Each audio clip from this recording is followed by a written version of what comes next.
있으면서 이름이 좀 깁니다. 첨단정보통신융합산업기술원의 원장을 맡고 있습니다. 저희 이제 기술원이라고 줄여서 얘기하는데, 기술원은 이제 의료 쪽에 주로 많이 하고 있고, 제가 전에 이제 3D 프린팅과 관련돼서도 의료를 하고 있고, 특히 이제 소프트웨어와 관련된 의료도 하고 있습니다. 오늘 말씀드릴 내용이 이제 가상 현실 또는 증강 현실을 이용한 소프트웨어 의료라고 했는데, 제가 왜 소프트웨어 의료까지만 했는지를 조금 이따가 말씀을 드리겠습니다. 잊지 마시라고 제가 미리 말씀을 드립니다. 오늘 이제 말씀드릴 순서는 가상 증강 현실 기술에 대해서 말씀을 드리고, 이 기술이 어떻게 의료 분야에 이용되게 됐는지, 그리고 의료 분야에 이용하기 위해서 어떤 절차를 거쳐야 되는지 말씀을 드리겠습니다. 그리고 아마 세 번째 그 주제가 가장 중요할 것 같은데, 이제 의료기기에 어떻게 응용되는지 사례를 말씀드리고 맺은말을 하도록 하겠습니다. 그 가상현실하고 슬래시 이제 증강현실입니다. 그래서 두 개는 엄연히 좀 다릅니다. 가상현실은 이제 가상이란 말 그대로 거짓이라는 겁니다. 그 현실 세계와 관계없이 상상 속에서 존재하는 세계를 이제 가상현실이라고 하고요. 여기 보이는 여기 보면 이쪽에 그 기기 헤드 HMD라고 해서 헤드 마운트 디스플레이라고 해서 이제 뭔가 쓰고 저렇게 보는 거를 저희가 보통 일반적으로 가상현실로 이렇게 봅니다. 이것과 다르게 증강현실은 그 실제 현실과 관련이 있습니다. 다만 그 현실 자체를 볼 때 우리가 그 실제 눈으로 못 보던 거를 더 보게 되면 그야말로 증강, 그래서 있는 것보다 조금 더 다른 걸 본다든지 이런 것들을 보게 되는 거를 이제 증강현실이라고 합니다. 증강현실로 굉장히 유명했던 게 포켓몬고입니다. 그래서 포켓몬고가 한 2015년 정도 됐나요? 그때 한참 증강현실 기술이 이제 그전에도 많이 알려져 있었는데 일반 분들한테 아주 대중화되는 계기가 있었습니다. 뭐 에피소드도 많고, 예를 들면 저기 포켓몬고 잡기 위해서 이 가다가 저 맨홀에 빠지는 경우도 있고, 범죄자가 심지어 경찰서까지 안에 들어가서 잡히고 이런 사건도 있었습니다. 가상 증강현실은 이제 이 학문적으로 따지면 제가 위에 쭉 써놨지만 혼합현실 이런 거의 하나의 범주에 속합니다. 현실 세계가 저기 있는 리얼 인바이러먼트고, 여기는 이제 가상 현실 환경, 요 두 가지 사이에 이제 가상 현실도 있고 그다음에 증강 현실도 있고 있습니다. 어떻게 구분하느냐? 그 여러분들이 이제 앉아 계신 이 자리에서 안경을 쓰거나 또는 내가 뭘 썼는데 여기 도깨비가 보이면 그거는 가상현실입니다. 그러니까 가상현실은 없는 것이 있는 것처럼 만들어지면 이제 가상현실이고, 증강현실은 그와 조금 다르게, 예를 들면 저 벽을 뚫고 제가 뒤쪽에 있는 건 못 보는데 저 벽 뒤에 있는 의자가 보인다든지 탁자가 보이면 사실 이건 증강현실이라고 이렇게 이름을 붙입니다. 그런데 조금 더 이제 경계가 애매해집니다. 그러면 포켓몬고는 진짜 그러면 원래 있던 것이 아니고 내가 상상 속에 있는 포켓몬고가 현실에 보인 거니까 이게 증강현실이냐 가상현실이냐, 개체는 이 가상이지만 이제 배경 자체가 현실이기 때문에 그것도 증강현실이다 이런.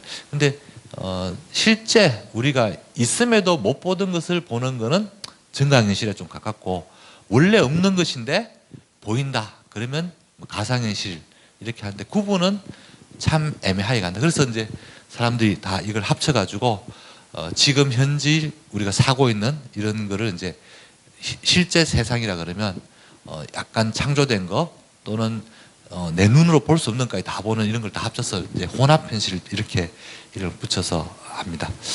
그래서 과거는 가상현실이라는 용어를 많이 썼습니다. 그래서 가상현실, 혼합현실 또는 증강현실 이런 용어를 많이 썼는데, 현재는 이제 이걸 조금 더 발전시켜 갖고 확장현실이라고 이렇게 이름을 하겠는데, 그 가상하고 현실이 합쳐진 그런 개념이 아니라 내가 볼 수 있는 것보다도 훨씬 된 확장된 현실이다. 시간이나 공간이 이렇게 넓어진 그런 개념으로 이제 얘기를 하기도 하고, 앞으로는 이제 이게 메타버스, 요즘 한참 많이 뭐 그럽니다. 메타버스 이야기가 나오는데, 그 부분도 조금 이따가 말씀을 마지막에 드리겠지만, 메타버스란 용어, 이런 것들이 거의 비슷하게 다 이렇게 연결이 되어 있습니다. 그래서 뭐 증강현실, 가상현실, 혼합현실, 확장현실, 그러다가 메타버스. 그래서 누군가는 이제 말장난이 아니냐 이렇게 얘기하는 분들도 있지만 그렇습니다. 그래서 여기 있는 것처럼 가상 증강현실하고 메타버스가 이런 겁니다. 우리가 이제 여기가 증강현실, 가상현실에서는 메타버스는 뭐냐? 거기에 뭐 경제 활동이라든지 이런 것들을 좀 더 갖다 붙이는 거, 그런 거를 이제 메타버스라고 이름을 붙입니다. 원래는 메타버스는 그 메타라는 게 초월이라는 뜻을 가지고 있습니다. 즉 우리 현실 세계와 그 다음에 그 현실 세계를 넘어서는 초월, 뭐 이런 의미로서 조금 복잡한 현실인데, 누구도 사실은 메타버스에 대해서 정확히 얘기는 못하지만 그 요소 안에 가상현실과 증강현실이 포함되어 있다, 이렇게는 얘기를 하고 있습니다. 그래서 그만 가상현실과 증강현실이 현재가 메타버스 사회다, 뭐 이렇게 얘기하는데 그만큼 중요한 것이다, 이렇게 볼 수가 있습니다. 특히 그 가상현실은 또는 증강현실은 이 산업혁명하고도 관련이 있습니다. 현재 우리가 이제 살고 있는 시대를 4차 산업혁명 시대라고 이름을 붙입니다. 1차 산업혁명은 그 유명한 제임스 와트가 전기를 발명해서 사람이나 동물의 노동력만으로 움직인 것을 기계의 동력으로 이용하던 게 1차 산업혁명이라고 부르고요.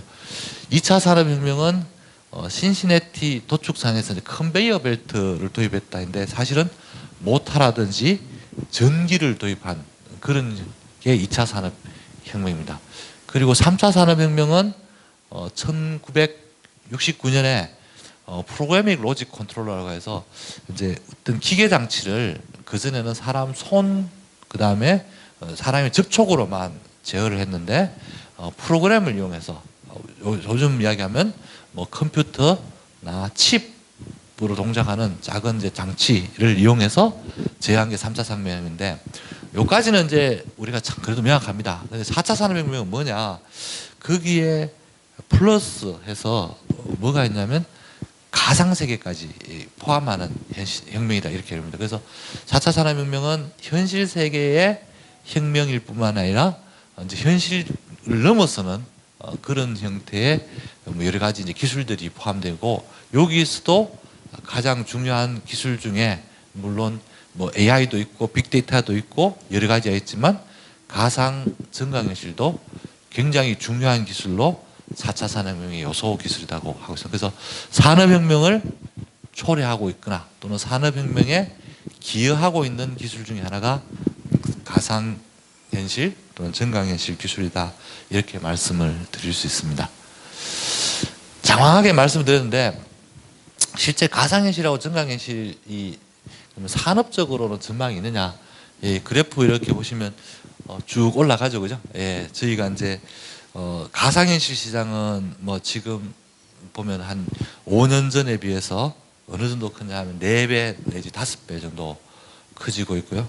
그 다음에 증강현실 시장은 그보다도 훨씬 더 커지고 있는 상황입니다. 그래서 실제 이제 이쪽 증강현실 시장은 이제 기저 효과 때문에 굉장히 많이 커졌는데, 어쨌든 1년에 이제 139억 불 같으면 한 15조 원, 그 다음에 74억 불 같으면 한 100조 원 정도 시장이 되니까 꽤 큰 시장으로 성장을 하고 있습니다. 그리고 점점 이제 뭐 속도는 커지면 늘어지겠지만 100조 원 이상 되는 전 세계 시장을 가지고 있다면 굉장히 큰 시장이다, 이렇게 얘기할 수 있겠습니다.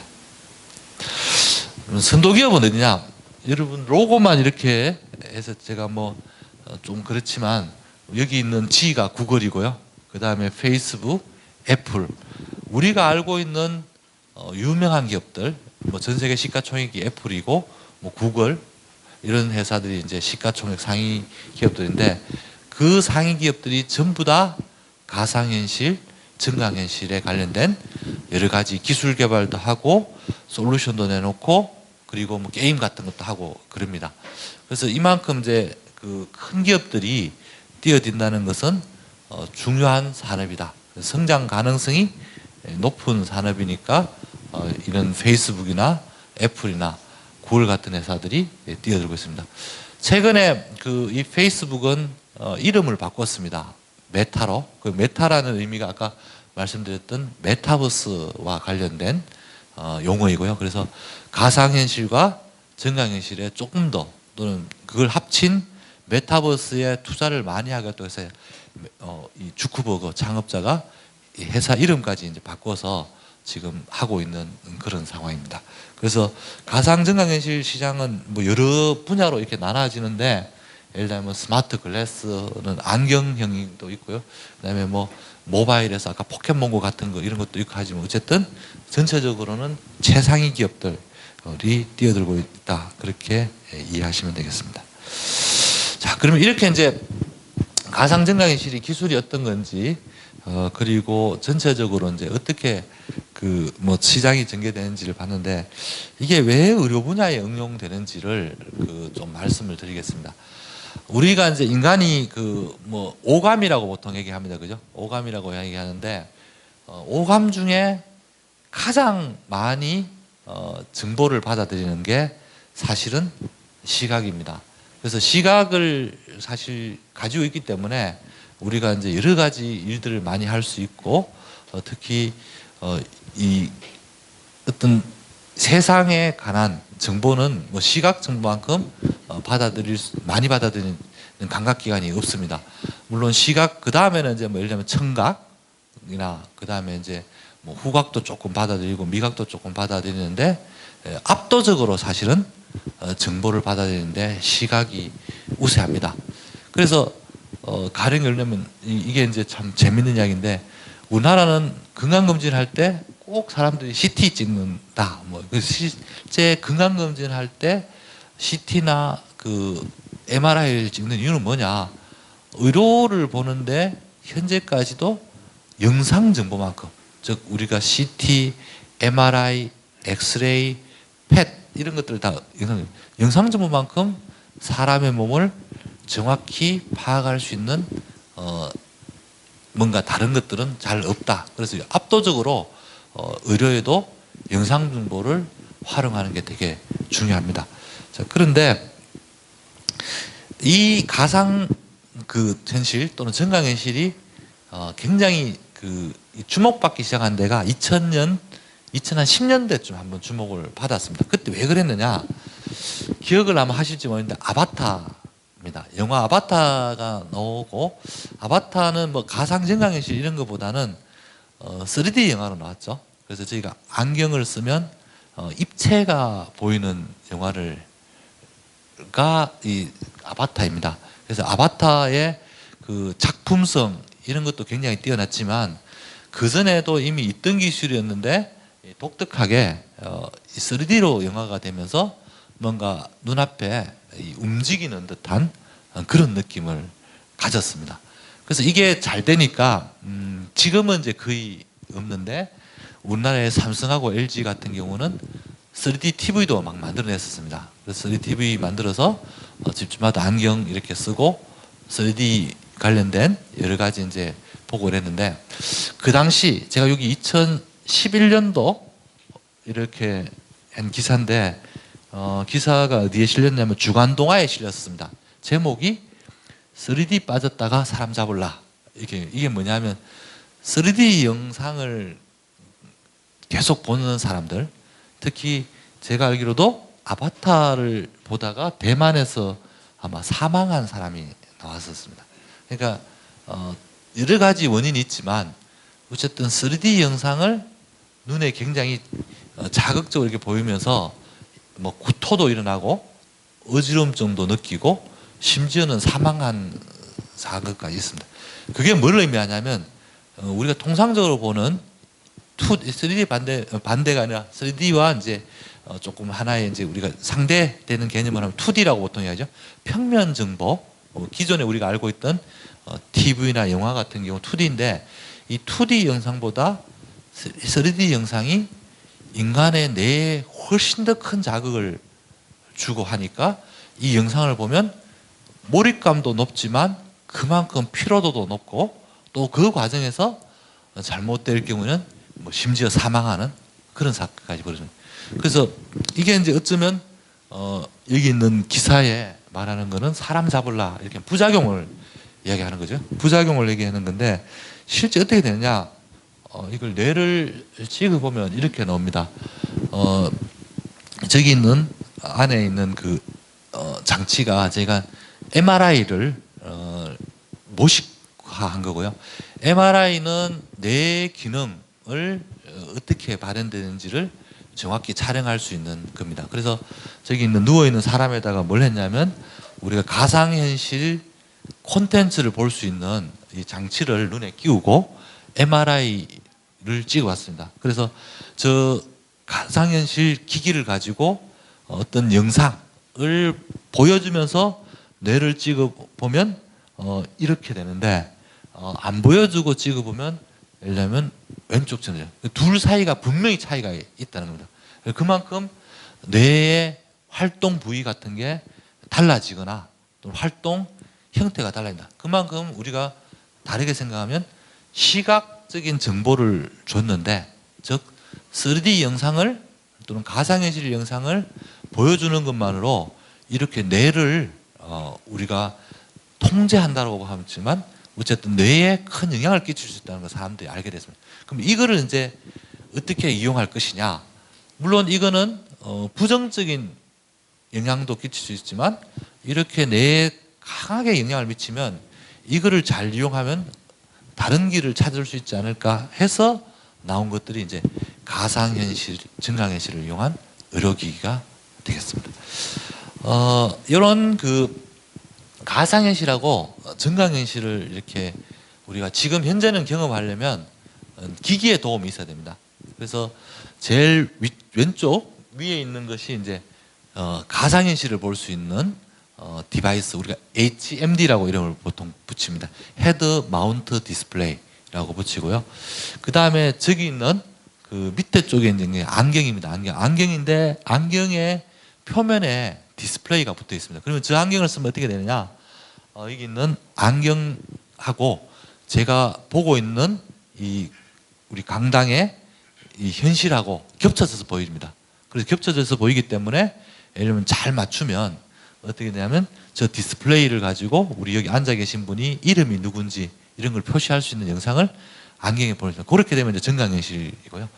그 다음에 이제 이런 것만 있느냐? 사실은 이런 거 말고도 저기 있는 거는 케이블이라는 겁니다. 케이블은 이런 식으로 해갖고 사람이 이제 들어가면 전면 자체가 하나의 디스플레이가 되면서 바닥, 천정, 그리고 옆면 이렇게 해서 전체가 이제 디스플레이로 만드는 다음에 그게 이제 현실을 보여주는 이런 케이블 형태 이런 것들도 있습니다. 물론 현재까지는 개인용으로는 저기 있는 HMD와 스마트 글래스가 유망하지만 앞으로 이제 케이블 같은 경우는 좀 전시 공간 같은 데 많이 쓰이고 있고요. 그리고 궁극의 이제 디스플레이는 뭐라고 생각하냐면 가상 증강현실 관련해서는 홀로그램입니다. 저기 있는 장면은 우리 그 아이언맨에 나왔던 거고요. 물론 영상 장면이기 때문에 뭐 약간의 이제 인공적인 조작이 있지만 어쨌든 사람이 보는 이런 공간에다가 빛을 쏘고 그 빛이 서로 간섭을 일으켜서 저런 식으로 나오는 저런 걸 우리가 홀로그램입니다. 홀로그램은 원래 우리 위패 구분하기 위해서도 쓰입니다. 즉 위패 이렇게 각도를 바꾸면 이 빛의 반사에 의해서 표식이 나타난다는 이런 건데 그 똑같은 원리를 이용한 게 이 홀로그램이고요. 여기 있는 것은 동대문의 그 KT가 만들었던 홀로그램 극장입니다. 그래서 요거는 이제 방법이 뭐 좀 일반적으로 저런 방법 좀 다르게 밑바닥에 이제 거울을 두고 이렇게 비추면 이렇게 나서 싸이가 이제 한 명이 아니라 여러 명의 싸이가 동시에 춤추는 것처럼 보여요. 그런데 아마 앞으로 이제 가상 증강현실은 이 안경 끼고 보는 또는 아까 헤드 마운트 디스플레이를 보고 하는 이런 데서 점점 이런 식으로 이제 홀로그램을 기반으로 어쨌든 가상증강 현실을 보는 그런 세상으로 나아가고 있습니다. 그래서 어떤 글을 통해서 우리가 가상증강 현실을 볼 수 있느냐에 대해서 잠깐 말씀을 드렸습니다. 자, 그리고 나서 이제 우리가 오늘 주제가 의로입니다. 의로. 근데 사실은 아까 제가 말씀드렸던 소프트웨어 의로까지만 했는데 의료기기라는 것에 대해서 좀 알아야 되는데요.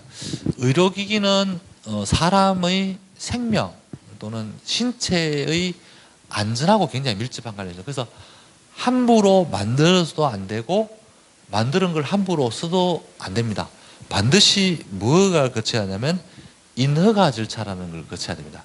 그래서 우리나라는 식품안전의약처, 미국은 FDA라는 곳에서 의료기기에 관해서는 인정을 해줍니다. 이거는 충분히 써도 된다는 것을 인정을 하고 있고요. 여기 있는 절차가 의료기기를 인허가 받는 과정입니다. 처음 개발을 완료하고 나면 그냥 쓰는 것이 아니라 먼저 이걸 가지고 기술문서를 만들어서 심사를 하고, 그러면 이제 그 의료기기가 어떤 품목에 속하는지 제조 품목을 허가, 인정, 신고를 또 받아야 됩니다. 그러고 나서 그 품목을 인정받았다고 해서 되는 것이 아니라 다시 제조 허가를 또 받아야 됩니다. 제조 허가는 우리가 가지고 있는 어떤 공장이 있으면 내가 이 공장에서 만들었을 때 의료기기를 만들 수 있겠습니까? 라고 식약처에 허가를 받습니다. 그 이야기는 어떤 의료기기라는 것은 그 자체도 안전해야 되지만 제조 과정에서 오염이 되거나 제조 과정에서 문제가 생기지 않도록 그 공정까지도 어떻게 만들겠습니다라는 것을 허가를 다 받아야 된답니다. 그러고 나면 이제 저희가 제품을 판매할 수 있는 단계로 이렇게 넘어가는데요. 실제 오늘 얘기하는 이런 것들, 즉 소프트웨어도 의료기기도 취급을 합니다. 의료기기 이렇게 붙이면 뭡니까? 원래 우리가 하드웨어, 예를 들면 뭐 체온계 이런 걸 우리가 의료기기를 할 수 있는데 소프트웨어라는 것은 눈에 보이지 않지 않습니까? 그렇지만 정확하게는 소프트웨어도 의료기기입니다. 그래서 소프트웨어를만 있는 그걸 하더라도 저런 절차를 따라서 의료기기 인허가 절차를 다 받아야 됩니다. 그래서 다 받는 과정을 거치는데 이제 소프트웨어 의료기기라 뭐라고 정의하냐면 제가 읽어보겠습니다. 소프트웨어 의료기기란 의료기기에 해당하는 의료용으로 사용되기 위해서 소프트웨어 형태로 개발된 의료기기다. 되게 어렵죠, 그죠? 무슨 말인가 하면 소프트웨어가 원래 기기냐? 하지만 의료에서는 기기라고 봅니다.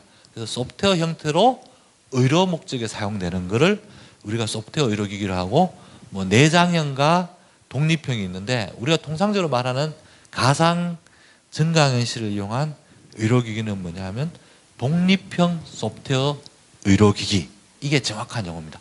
그래서 이름은 독립형이라고 하는 것은 우리가 PC 같은 데다가 설치해가 쓸 수 있는 소프트웨어라는 의미에서 독립형이고, 그다음에 본질이 소프트웨어라는 의미에서 소프트웨어라는 단어를 붙였고, 마지막에 그 용도가 또는 효과가 의료란 분야에 쓸 수 있게 인허가를 받았기 때문에, 그러니까 의료기기는 정확히 하면 인허가를 받은 그를 의료기기라고 보시면, 그래서 의료기기다 이렇게 하고요.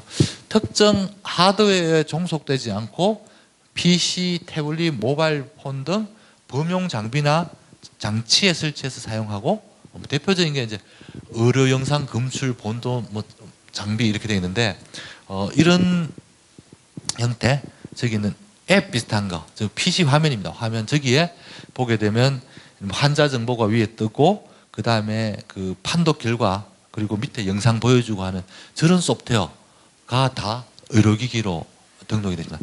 우리나라도 이제 그 제가 2016년대만 하더라도 그때가 박근혜 정부 말기였는데 그 당시에 제가 창업자를 지원하는 일을 했었습니다. 했고 그 창업자가 뭘 만들었냐 하면 앱을 만들었습니다. 앱인데 이 앱은 이렇게 후 불면서 호흡 연습하는 앱을 만들었습니다. 근데 이 친구가 저한테 와가지고 엄청 억울해 하더라고요. 왜냐하면 소프트웨어를 앱을 만들었는데 이 의료기기 제조가를 하다니까 공장 등록을 해야 된다는 거예요.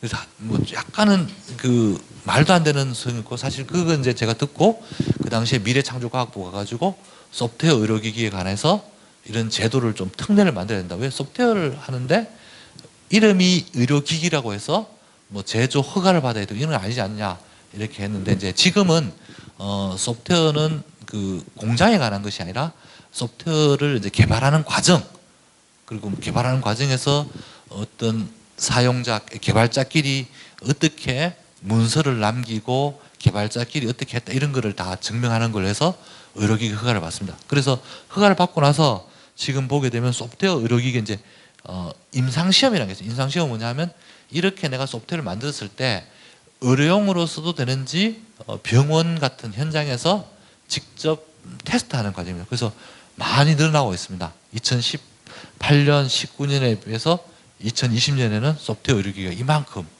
늘어나고 있습니다. 그래서 한 2017년, 18년도에 이제 소프트웨어 의료기기라는 제도가 우리나라에 처음 만들어졌고, 그래서 최근의 일입니다. 최근에 만들어져서 이제 됐는데, 뭐 그 중에 첫 번째 그 우리나라 소프트웨어 의료기기가 AI 소프트웨어입니다. 뭐 회사 이름을 제가 예로 가져왔는데, 뷰노라는 회사가 만들었고, 이 회사가 만든 소프트웨어의 이름이 뷰노 본 에이지입니다. 즉 엑스레이 사진을 가지고 뭘 하느냐, 연령을 찾아내는 거다. 즉 뼈 나이를 찾아내는 그런 소프트웨어입니다. 그래서 왼쪽에 있는 저 엑스레이 영상으로부터 좌측에 이제 영상이 있으니까 이 영상을 가지고 인공지능으로 인식을 해서 이 뼈 나이가 어느 정도 된다. 여기 있는 것처럼 남자는 31개 단계, 여자는 27개 단계에 걸쳐서 할 수 있는 저 소프트웨어는 그러면 어디에 설치하느냐? PC에 설치하면 됩니다. PC에 설치해서 이렇게 할 수 있는 이 의료기기가 우리나라 소프트웨어 의료기기의 1호가 되겠습니다. 그래서 오늘 제가 가상증강현실을 이용한 소프트웨어 의료라고만 붙이는 이유는 사실은 의료기기라고 붙이면 헷갈릴 것 같아서 의료로 붙이는데 정확한 얘기는 소프트웨어 의료기기가 맞습니다. 네. 그래서 이제 지금부터는 제가 그 뭘 말씀드리냐, 아마 많은 것들은 TV에 연구 결과 이런 걸로 나오는 건데 가상증강현실 가지고 어떤 의료기기를 만들었는지를 제가 한번 말씀을 드리겠습니다. 첫 번째, 뭐 저희들도 그 기술원에서 하고 있는 건데요. 가상현실을 이용해서 수술 훈련하는 겁니다. 우리가 그 의대생이 수술 훈련을 하려고 하면 여러 단계를 거치죠, 그죠? 제가 대학교 때 있으면 제 친구 의대생이 개구리 해부하는 것도 하는 걸 봤고, 그 다음에 나중에는 이제 우리 사체, 카데바라 그러죠?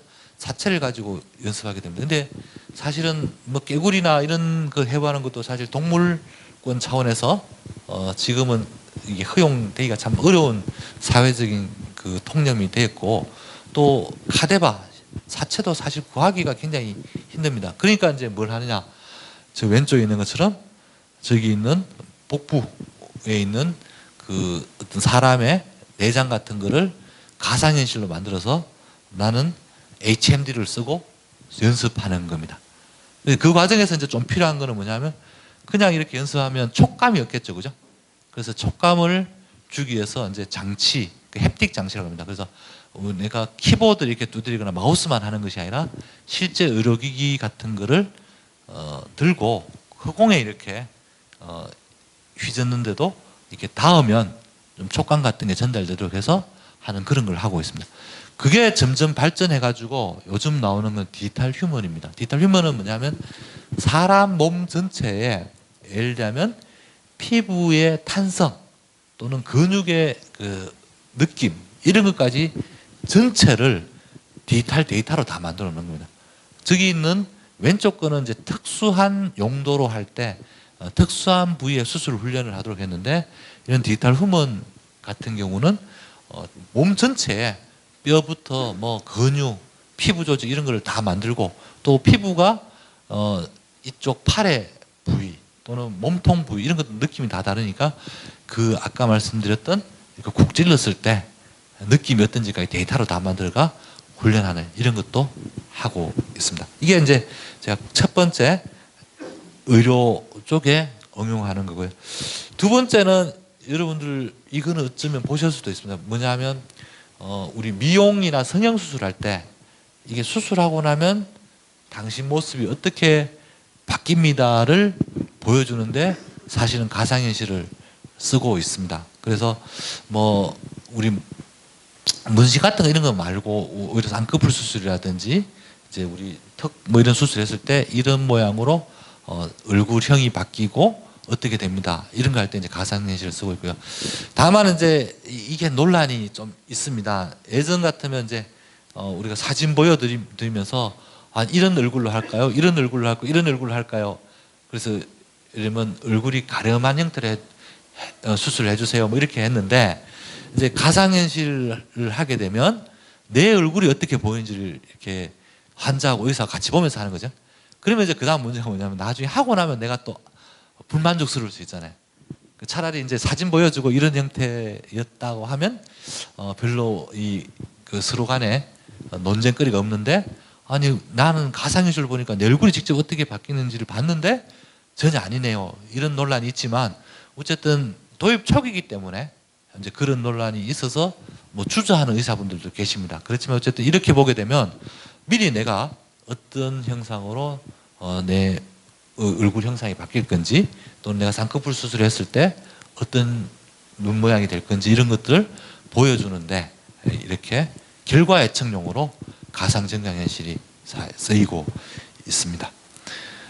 세 번째는 수술 보조입니다. 저도 우리 아기가 둘이가 있는데 위에 아기가 굉장히 통통합니다. 그래서 병원에 가서도 예전에 한번 제가 경북대학교 병원에 우리 아기가 수술을 받으러 들어간 적이 있는데 응급실에 갔는데 이 간호사가 링거를 꽂으려고 이렇게 정맥을 찾는데 사실 정맥을 찾기가 굉장히 어렵습니다. 아기들은 원래 혈관도 작은 데다가 통통한 아기들 같은 경우는 안 보입니다. 그래서 보통 하는 게 이제 소아과 전문 의사들은 굉장히 잘 이렇게 찌르고 뭐 저인데도 그때 그 담당 의사가 자기는 잘 찌른다고 해서 우리 애기 2번 만에 찔러 했는데 이제 그걸 하다 안 되면 어떻게 하냐면 수간호사 분들이 이 전등 들고 내려옵니다. 그래서 전등 갖다 놓고 이렇게 하는데 이거는 뭐냐 하면 내가 안경을 쓰면 정맥이 보이는 겁니다. 이런 게 뭐냐면 증강현실입니다. 즉 내 눈에서 피부 안쪽에 들어있는 혈관이 어디인지는 보이지 않는데 원래 피부 안쪽에 혈관이 있죠. 그죠? 있는 거를 안경 같은 걸 쓰면 보여주는 이런 것들이 증강현실이고 이제 이게 정맥 주사 같은 거 할 때 아주 유용하게 쓰이고 있습니다. 그래서 특히 아기들 같은 경우는 굉장히 좋은 수단이 되고 있습니다. 이렇게 해서 시술 보조용으로 쓰이는 사례가 의료기기 분야의 증강현실을 이용한 사례가 되겠습니다. 또 다른 사례는 이제 수술용 내비게이터입니다. 조금 전에 보여준 거하고 굉장히 비슷한데 실제 의료 현장에서 우리가 이제 수술하기 위해서 우리가 절개를 하죠, 그죠? 하면 거기에 피도 묻어나고 이렇게 하기 때문에 경력이 많은 의사분들도 엑스레이 봤던 거 가지고 이 장기가 어디 있겠지, 그리고 어디를 수술해야 되는 이게 사실은 되게 어렵습니다. 근데 여기는 뭐냐면 이제 안경을 끼면 그거를 가지고 비춰주는 겁니다. 원래 내가 계획을 해 있었고 요 부위 중에 여기를 절제해야 되겠다라고 딱 계획을 했는데 안경을 끼면 이제 안경에서 그 장기를 찾고 그 장기에 내가 수술을 하고자 했던 부위, 미리 정해놓은 부위를 저렇게 비춰줍니다. 그러면 이제 수술, 우리가 내비게이터라고 하는 이유는 우리 자동차의 내비게이션이면 길을 찾아주는 거죠. 그 수술할 수 있는 길을 찾아주는 장치가 되겠습니다. 이런 걸 조금 더 이제 극적으로 그린 게 미국의 뭐 의료기 회사의 홈페이지에서 가져왔는데 이분들은 이제 밑에 여기 수술하는데 여기 안경 끼 가지고 이거를 이제 위에 올려가 이렇게 보여주는 겁니다. 자기가 이제 밑쪽에서 이렇게 수술하는데도 그 모양이 내가 여기에 하고 있다. 이런 거를 이제 카메라 비추고 여기 있는 안경을 쓰면 앞쪽에 이렇게 나타나게 해서 하는 이런 겁니다. 그래서 이런 수술 내비게이션을 잘 하게 되면 결국 수술 시간도 단축할 수 있고 또 특히 수술로 인해서 여러 가지 이제 잘못된 그 부위를 뭐 저희가 건드리다든지 이런 것들을 방지할 수 있기 때문에 수술 내비게이션으로 가상현실과 여기는 증강현실이 많이 쓰이고 있습니다. 또 다른 이제 훈련은 이 정신과 쪽이나 또는 우리가 그 감수성과 관련된 내용들이 많습니다. 즉 우리 어떤 형태의 사건을 재현하는 게 쉽지가 않습니다. 왜냐하면 한 번 사건이라는 것이 이제 흘러가 버리면 없는데 가상현실이나 증강현실은 내가 창조한 현실이기 때문에 여기 있는 분은 예를 들면 자기 혼자 이제 사회성이 좀 부족할 때 예를 들면 남학생인데 여학생하고 말만 하면 더듬거린다. 끊임없이 이제 반복 훈련합니다. 다양한 상태, 즉 여성의 연령도 다르고 또 여성분들 중에 예를 들면 이게 뭐랄까 직업 같은 것도 다른 사람을 이렇게 가상현실로 만들어서 마치 앞에 두고 있는 것처럼 계속 훈련을 하는 거예요. 그래서 이제 사회성을 이렇게 높이는 이런 교육을 하는데 치료하거나 또는 훈련하는 데 쓰이기도 하고요. 요거는 이제 아바타 이용합니다. 요즘은 이제 메타버스 이렇게 막 얘기해 보면 그 비슷한 건데 내 아바타를 가지고 이 아바타가 또 다른 상대하고 만나면서 그걸 가지고 사회성 훈련하는 거. 그래서 이런 거는 좋은 게 뭐냐면 앞에 거는 상대방만 보이지만 이제 내가 내 아바타를 가지고 있으면 내가 어떻게 행동하는지도 보여줄 수 있으니까 이제 단지 말에 관한 것뿐만 아니라 다른 사람을 만났을 때 내가 어떻게 행동해야 되는지 이런 것까지 할 수 있는 그런 형태로 해서 또 가상현실을 이용한 사회성 훈련 같은 걸 지금 하고 있습니다. 그 다음에는 집중력 훈련인데요. 이 집중력 훈련은 뒤쪽에 가면 이제 뭐 집중력과 관련돼서 가장 병원에서 이제 한다면 ADHD. 근데 여기 있는 것들은 청소년기에 이제 조금 그보다 낮은 상태에서 집중력 훈련. 이 집중력 훈련은 가상현실로 하면 참 잘 됩니다. 왜? 아까 말했던 2D, 3D 뭐 이렇게 말씀드렸는데 3D 영상이 굉장히 몰입감 있지 않습니까? 그냥 갖다 끼워주면 집중력이 바로 생기죠. 그래서 저희들도 학생들한테 체험 이렇게 하는데 이 학생들 같은 경우 뭐 초등학생도 그렇고 중학생도 그렇고 대학생도 마찬가지인데 이 가상현실 기기 이렇게 끼워주면 그게 몰입돼 갖고 사실 다른 거 다 잊어버리죠. 그냥? 근데 그래서 이제 치료가 어떻게 될 거냐? 그건 사실 되게 어려운 문제입니다. 그렇지만 뭐 근본적으로 원래 가상현실 기기 자체가 몰입도가 높기 때문에 이렇게 기기를 쓰게 한 다음에 거기서 이제 우리가 원래 집중력 발휘해야 될 때 예를 들면 학교 수업 시간 같은 거를 재현하면서 훈련하는 겁니다. 그래서 수업 시간에 내가 끊임없이 집중할 수 있게 반복 훈련하는 그런 것들을 하고 있는 응용도 있습니다. 그 다음에 요거는 저희가 이제 한 3년 전에 실제 저희가 돈 지원해 줘서 개발한 건데요. 저희가 오히려 정부 돈을 받아 지원해 준 건데 이제 가상현실하고 증강현실을 이용을 해서 안과 검사에 활용하는 겁니다. 그래서 이런 패턴 원래 이제 지금은 눈 검사할 때 예전에 가면 우리 그 숫자판 보고 했는데 이제 그 숫자판 대신에 기기 앞에 이제 눈 뜨세요 그럼 뜨면 시력 바로 재주죠, 그죠? 그거는 시력만 재는 거고 거기에 추가를 해서 가상현실 영상을 이게 아까 저 두 눈 자체가 뭐냐 이렇게 쓴 겁니다. 헤드 아까 HMD 같은 거 쓰면 눈 동작가 저렇게 했는데 저기에다가 우리가 이제 보여주는 게 이런 다양한 패턴을 보여줘서 녹내장이라든지 이런 것들을 이제 체크하는 그런 검사기기를 만들었습니다. 그래서 요거는 시력뿐만 아니고 병적인 것들 이런 것들을 이제 확인하는 거고요. 요게 결국은 가상현실이나 증강현실을 영상을 보여주면 눈이 어떻게 반응하느냐에 따라서 이건 녹내장이다, 백내장이다는 걸 알면 반대로 이제 가상현실 영상을 잘 보여주면 눈이 따라가게 하면 치료가 될 수 있습니다.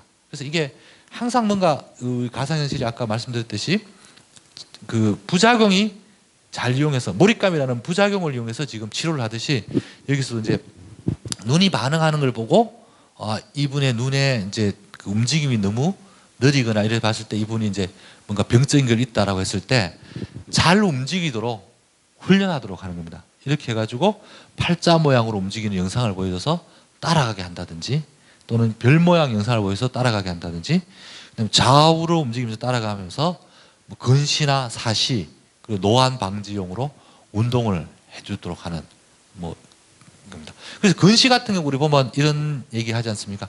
책 가까이서 보면 근시가 생긴다 이렇게 말하잖아요. 그럼 당연히 이제 가상현실 영상을 보여주면서 초점 같은 걸 멀리 보냈다가 앞으로 보냈다가 계속하면 당연히 눈 훈련이 될 수밖에 없는 그런 형태니까 이걸 이용해서 의료기기를 만든 것이 되겠습니다. 그 다음에는 이제 공포증 치료입니다. 뭐 이거는 그 사회성 아까 했는 거하고 비슷한데, 그건 1대1이라면 이 저기 있는 게 이제 강당 같은 데 제자리 여기 딱 요쯤 되겠죠, 그죠? 요 자리에서 이제 이렇게 얘기하면, 저도 이제 학교에 와서 뭐 끊임없이 강의를 하니까 이제 학생들 일주일에 뭐 저희가 6시간씩은 무조건 수업을 해야 되니까 계속 자리에 서야 되니까 이제 어디 앞에 서든지 간에 이제 그런 게 저 혼자 있고 다수가 청중에 있어도 불안감이 없어지는. 근데 이제 그거를 날마다 사람 모여라 해놓고 교육 훈련을 할 수 없지 않습니까? 그러니까 이제 이런 식으로 가상현실을 쓰고 하면 여기서 이제 헤드 HMD를 쓰고 여기 청중이 있는 것처럼 마치 보고 계속 훈련. 그래서 요거는 이제 끊임없는 가상 현실을 이용한 반복 훈련. 가상현실이 제일 좋은 거는 시공간에 제한 없이 훈련할 수 있기 때문에 그걸 이용해서 이렇게 훈련해서 공포증을 치료하는 그런 응용도 많이 있습니다. 그다음에 중독 치료입니다. 아, 이거는 진짜 중독 치료인지 아니면 중독을 딴 데 돌린지 모르겠어요. 왜냐하면 도박, 알코올 이런 치료할 때 도박이나 알코올이 생각나지 않게 더 강한 콘텐츠를 주면 이 사람이 이제 그 콘텐츠에 빠져가지고 도박이나 이 알코올 뭐 술 마셨다니까 잊어버리게 하는 그런 치료입니다. 근데 사실은 이제 그런 종류는 이제 집중 몰입감을 하는 거고요. 금연 치료는 많이 합니다.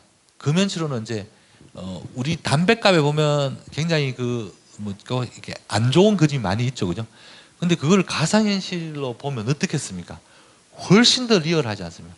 그래서 이제 좀 충격받으라고 해가지고 금연하는 그런 교육에도 가상현실이 있습니다. 그래서 가상현실이 이제 제일 중요한 거는 그만큼 몰입감이 강하기 때문에 응용률이 있다. 그 이야기가 여기서도 적용이 되고 있습니다. 그 다음에 이제 이 가상현실을 이용을 해서 치료를 한다. 이런 거를 가장 선도적으로 해나가 당연히 미국입니다.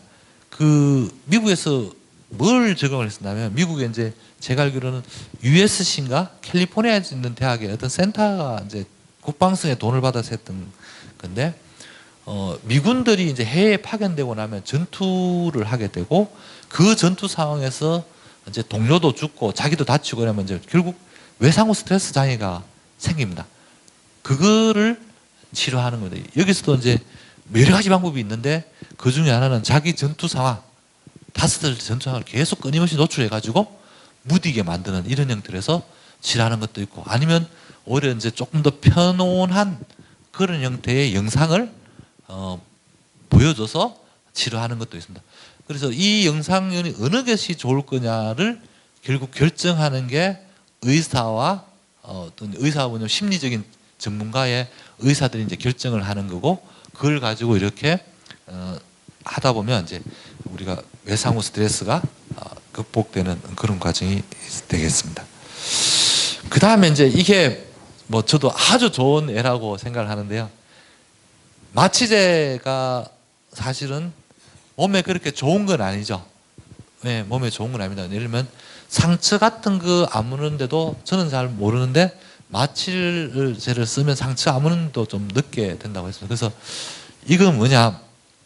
이거 우리나라에 아마 그 삼성전자가 이제 갤럭시 키어라고 이렇게 했는데 그걸로 한 건데, 여기 있는 분이 이제 환자고요. 화상 환자입니다. 화상 환자는 주기적으로 이렇게 끊임없이 뭘 해야 되냐면 이게 이렇게 붕대 같은 거 갈아줘야 됩니다. 근데 이 뜯는 과정이 되게 힘드니까, 왜 화상이나 눌러붙겠죠, 그죠? 그래서 마취하고 통상적으로 하는데, 여기 뭘 했냐? 마취를 안 하고 대신에 가상현실을 보여주는 겁니다. 가상현실을 보여주면 저기 있는 것처럼 VR 적용하지 않는 경우하고 VR 적용한 경우하고 뇌 활동이 다르다 그죠? 그만큼 몰입감 있게 이 사람이 몰입해버리면 손에 통증을 잃어버리는 겁니다. 그래서 디지털 마취제가 안 되는 겁니다. 그래서 가상현실이나 증강현실은 그만큼 몰입도가 있기 때문에 이런 마취제 대용으로 즉 통증을 잊을 만큼 강하게 할 수 있는 것이기 때문에 그걸 이용해서 실제 마취제로 쓰고 있습니다. 그 다음에는 뭐 재활치료 이것도 똑같습니다. 재활치료도 이제 시공간의 제한이 많죠. 의사분들이 날마다 자세 잡아주고 또 의사분들이 이렇게 따라하세요라고 해서 어떤 동작을 해야 되는지를 알려주면 좋은데 사실 그게 어렵습니다. 그래서 저기 있는 환자분은 가상현실이 쓰고 거기서 지시하는 대로 팔 흔들어서 이제 막 팔 재활하는 거고요. 오른쪽 같은 경우도 이제 가상현실 이용해서 여러 가지 재활할 때 지금도 쓰고 있습니다. 그래서 최근에 이제 이런 수준의 그 의료기기는 낮은 등급의 의료기기이기 때문에 뭐 가장 먼저 가상현실을 이용해서 재활하는 이런 쪽이 많이 들어올 거다 이렇게 보고 있습니다. 자, 이까지가 제가 여러 가지 했는데요. 많죠, 그죠? 사례가 되게 많습니다. 제가 그 가져온 것들은 저희가 이제 그 지원해줬던 것도 있고 저희가 직접 개발한 것도 있고 그보다는 전 세계적으로 이렇게 많이 이제 공개되어 있는 그런 것들을 제가 가져왔는데 이렇게 쭉 하는 것보다 훨씬 더 많은 종류가 사실은 있습니다. 제가 아는 것은 가져와서 말씀드리는 거는 전체 사례의 1%도 안 될 만큼 가상현실과 증강현실을 이용해서 많이 하고 있습니다. 그 중에 하나 뭐 결국 앞에 보여드린 거 많은 것들은 사실 아직도 연구용이 많습니다. 그러면 진짜 의료기기가 되려면 뭐냐? 우리나라는 식약처, 미국은 FDA 허가를 받아야 된다 그죠? 이게 FDA 허가를 받은 ADHD 그 치료용 게임입니다. 이름이 뭐 여기는 엔도봅니까? 네, 이렇게 생겼고요. 이 아기가 저 게임하면서 이렇게 하고 나면 ADHD를 치료한다. 집중력이 좋아진다. 이렇게 해서 지금 판매가 되고 있습니다. 그래서 실제 임상시험을 하려고 하면 즉 그냥 모든 게임은 다 애기들은 집중하잖아요. 그죠? 그거하고 다르게 진짜 ADHD가 치료된다는 거는 그 게임을 계속 반복 몇 번 하고 나면 그 게임이 없더라도 치료가 돼야 되는 거죠. 그걸 600명 정도의 5번 임상시험을 해서 2년 전에 FDA 허가를 받았습니다. FDA 허가한 최초의 비디오 게임형 치료제입니다. 치료제. 그러니까 이것 자체도 그러면 의료기기가 된 거고요. 그래서 이용자의 한 73% 정도가 집중력 향상됐다. 우리 뭐 백신 뭐 이렇게 할 때 80%뭐 70%뭐 면역이 생긴다 이런 거하고 비슷한 거죠. 예, 그래서 73%면 꽤 괜찮은 이 주의력 결핍 관련된 치료제가 되겠습니다. 그래서 미국에 이제 처방을 어떻게 하냐? 한 8에서 12개월의 주의력 결핍이 있는 연령대에 봤을 때 요때 요 게임을 해주면 가장 효과가 있다. 그 다음에 어떻게 해야 되냐? 이게 약 처방하고 똑같죠. 그래서 처방 전에는 이제 주 5일, 1일 2, 30분, 4주 처방 후 4주 휴식하고 뭐 이렇게 하는 형태로 치료를 한다. 그래서 의료기기인데 약하고 똑같이 처방전 내고 하는 이런 식으로 하고 있는 게 팔리고 있습니다. 다만 아직 이제 이 효과는 있다는 거를 이제 증명을 했는데 긍정적인 측면에서는 이제 어린이용 ADHD 환자 보조 치료제로 충분히 가치가 있다는 거하고 약간 일반적인 게임하고 다릅니다. 일반적인 게임은 의사가 아닌 사람이 개발을 주로 하는 거죠, 그죠?